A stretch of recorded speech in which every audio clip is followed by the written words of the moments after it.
Welcome, সকলকে স্বাগত জানাচ্ছি গাবরাখালী পর্যটন কেন্দ্র থেকে। এখানে একটা ইন্টারেস্টিং ব্যাপার আছে গাবরাখালী পর্যটন কেন্দ্রে, এই যে কক্সবাজারের একটা ভিউ আছে, পিছনে হচ্ছে ইন্ডিয়া মেঘালয়ের গারো পাহাড়। এখানে একটি পুকুর রয়েছে যেখানে আপনারা স্পিডবোট, প্যাডেল চালিত স্পিডবোট চালাতে পারবেন। আসসালামু আলাইকুম, সকলকে স্বাগত জানাচ্ছি নতুন আরও একটি ভিডিওতে। আজকে আমরা আপনাদের ঘুরে ঘুরে দেখাবো গাবরাখালী গারো পাহাড় পর্যটন কেন্দ্র। ময়মনসিংহ জেলার হালুয়াঘাট এবং দুবাউড়া উপজেলার ঠিক মাঝামাঝি জায়গায় অবস্থিত এই জনপ্রিয় প্রাকৃতিক পর্যটন স্পটটি ময়মনসিংহের গারো পাহাড় নামেও পরিচিত এবং অপরূপ প্রাকৃতিক সৌন্দর্য, টিলা এবং সবুজ পরিবেশের জন্য এটি পর্যটকদের মুগ্ধ করে। এটি একটি মনোরম ফ্যামিলি ট্যুরিস্ট স্পট হিসেবে গড়ে উঠেছে। আপনারা জানেন ময়মনসিংহের উত্তর দিকে অর্থাৎ ইন্ডিয়ার মেঘালয়ের কুল ঘেঁষে বিভিন্ন প্রাকৃতিক পর্যটন স্পট রয়েছে, যেমন মধুটিলা, গজনি, তারপর আপনার এই গাবরাখালী, এছাড়াও বিভিন্ন সীমান্ত সংযোগ সড়ক যেগুলোকে আমরা স্থলবন্দর বলে থাকি, সেরকম কিছু স্পট রয়েছে। কাজে আপনি যদি ময়মনসিংহ আসেন বা শেরপুরে আসেন তাহলে আপনি এদিকে অনেক পর্যটন স্পট পেয়ে যাবেন ঘোরাফেরার জন্য।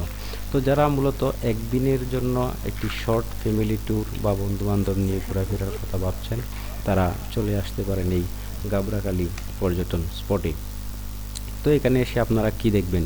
এখানে এসে ছোট ছোট পাহাড় পরিবেষ্টিত বিভিন্ন গাছপালা, প্রাকৃতিক যেই পরিবেশ রয়েছে, এবং এই পর্যটন স্পট থেকে খুব কাছেই মেঘালয়ের পাহাড়গুলো দেখা যায় এবং ইন্ডিয়ার যে কাঁটাতারের বেড়া রয়েছে সেটিও দেখা যায়।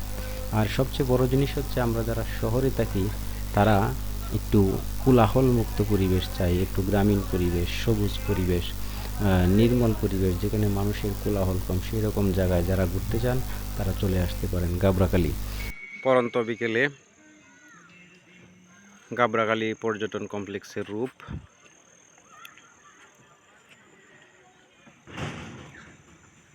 খুব কাছেই মেঘালয়ের গারো পাহাড়, যেগুলো ভারতের সীমানায় পড়েছে। জঙ্গলের ভিতরে এরকম বিশ্রামাগার থাকলে ভালোই লাগে। আরো ভালো লাগতো যদি আমরা এখানে ঘুমাইতে পারতাম, ঠিক কিনা? ঠিক। হ্যাঁ, আমরা এখন আছি প্রায় ভূমি থেকে 1000 ফিট উপরে। এটা হচ্ছে গাবরাখালী। এই যে আমার মামা।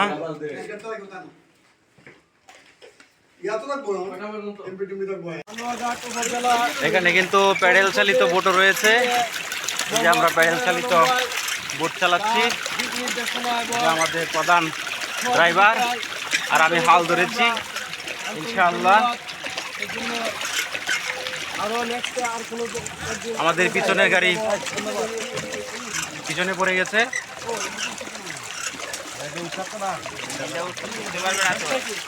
দেখা যাক শেষ পর্যন্ত আমরা তীরে পৌঁছাতে পারি। আমার হাতে কিন্তু রাডার রয়েছে। আরও একটি পাহাড়ে উঠব। আমাদের লোকজন সবাই পাহাড়ে উঠছে। যারা গাবরাখালী ঘুরতে আসবেন তারা একটু ট্রাকিংয়ের প্রস্তুতি নিয়ে আসবেন, কারণ আমরা সমতলের মানুষ, একটু পাহাড়ে আসলে পাহাড়ের উপর না উঠলে শান্তি লাগে না। বর্ডারের কাছাকাছি গাবরাখালী পর্যটন কেন্দ্র। বেশ কয়েকটি ছোটো ছোটো পাহাড় রয়েছে।